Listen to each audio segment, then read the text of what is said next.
रायपुर में एक कांग्रेस पार्षद पर गलत जाति प्रमाण पत्र पेश कर चुनाव जीतने का आरोप लगा है। मामला गुरु गोविंद सिंह वार्ड का है, जहां एससी आरक्षित सीट पर मिलिंद कुमार गौतम निर्वाचित हुए, लेकिन अब उनकी जाति और जाति प्रमाण पत्र सवालों के घेरे में है।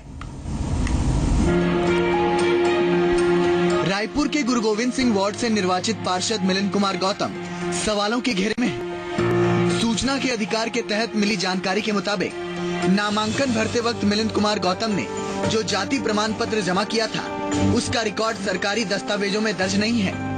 पूरे मामले का खुलासा सूचना के अधिकार के तहत मांगी गई जानकारी से हुआ है। सर्टिफिकेट जो रिकॉर्ड में दर्ज नहीं है, इसका मतलब तो क्या है, वो फर्जी 420 से बना है।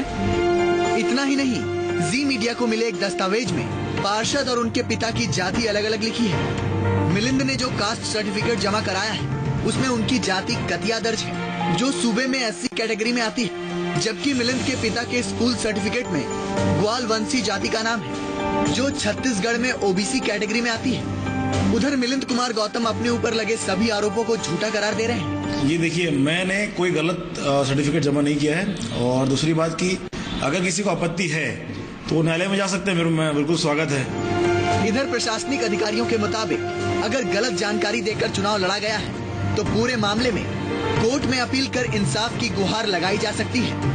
उनके साथ में वो एक एफिडेविट भी देते हैं, यदि किसी प्रकार का कोई फॉर्ज डॉक्यूमेंट्स है तो इसमें कॉम्पिटेंट जो भी कोर्ट है, उस कोर्ट में जो भी पीड़ित पक्षकार है वो जा करके इनके अगेंस्ट में कार्रवाई करा सकते हैं। मिलिंद कुमार गौतम कांग्रेस के पार्षद हैं और मेयर इन काउंसिलिंग के सदस्य भी हैं। जाहिर है, राजनीतिक रसूख के आगे कार्रवाई आसान नहीं है। हालांकि मेयर प्रमोद दुबे और रायपुर शहर जिला कांग्रेस अध्यक्ष विकास उपाध्याय जांच की बात कह रहे हैं। ये पहली जांच की जाने का विषय है। अब चूंकि निर्वाचन उनका हो गया है, अब ये न्यायिक प्रक्रियाओं की श्रेणी में आते हैं। देखिए, अभी तो ऐसी कोई जानकारी हम लोगों के पास कांग्रेस संगठन के पास में नहीं आई। उसके बावजूद चूंकि विपक्ष का मामला होता है और आज विपक्ष की सरकार है, हो सकता है कोई प्लानिंग, कोई साजिश के तहत इस प्रकार की कोई बात रही होगी। रायपुर उत्तर से विधायक श्रीचंद सुंदरानी के मुताबिक गलत जाति बताकर चुनाव लड़ना एक संगीन अपराध है। इसके लिए आरोपी पार्षद पर कांग्रेस को जल्द से जल्द कार्रवाई करनी चाहिए। निश्चित रूप से मिलिंद गौतम के जो जाति प्रमाण पत्र और दस्तावेज है, मैंने अभी अवलोकन किया है। मुझे तो जी ने ही जानकारी दी है, मैं उसको धन्यवाद देता हूं कि इस प्रकार के दस्तावेज उन्होंने उपलब्ध कराए हैं। अगर यह आधार सही है तो निश्चित रूप से उनकी सदस्यता पर विचार किया जाना चाहिए। जाति प्रमाण पत्र की जांच से ही पूरे मामले की सच्चाई सामने आ सकेगी। अगर आरोपों की पुष्टि होती है तो न केवल मिलिंद कुमार गौतम को पार्षद पद से हाथ धोना पड़ेगा, बल्कि उन पर धोखाधड़ी का मामला भी दर्ज होगा। यह तो जांच का विषय है कि जाति प्रमाण पत्र फर्जी है या फिर सही, लेकिन भारतीय जनता पार्टी इसको लेकर तमाम तरह के आरोप लगा रही है। फर्जीवाड़े और 420 के आरोप लगा रही है, तो कांग्रेस अपने पार्षद के बचाव में दलीलें पेश कर रही है। कैमरामैन नरेश नवरंग के साथ अर्पित गुप्ता, जी मीडिया, रायपुर।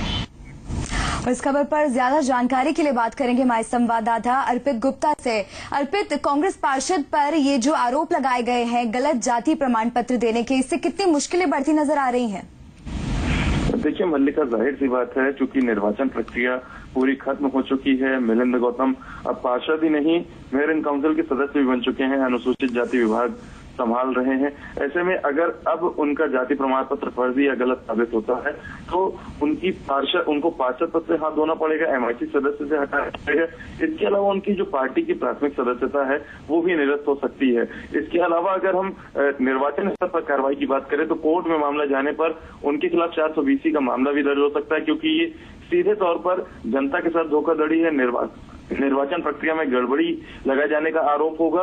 मिलिंद कुमार गौतम के सामने अब एक ही प्रश्न है, एक ही इस चीज का सॉल्यूशन है कि अगर वो अपने को निर्दोष साबित करें और जो जाति प्रमाण पत्र उन्होंने सबमिट किया है उसकी सत्यता की पुष्टि करा दें। हालांकि जो हमारे पास दस्तावेज है, जी मीडिया के पास जो दस्तावेज है, उनमें सीधे तौर पर प्राथमिक दृष्टया यही। बहुत बहुत शुक्रिया अर्पित तमाम जानकारी के लिए। इसी के साथ यहाँ रुक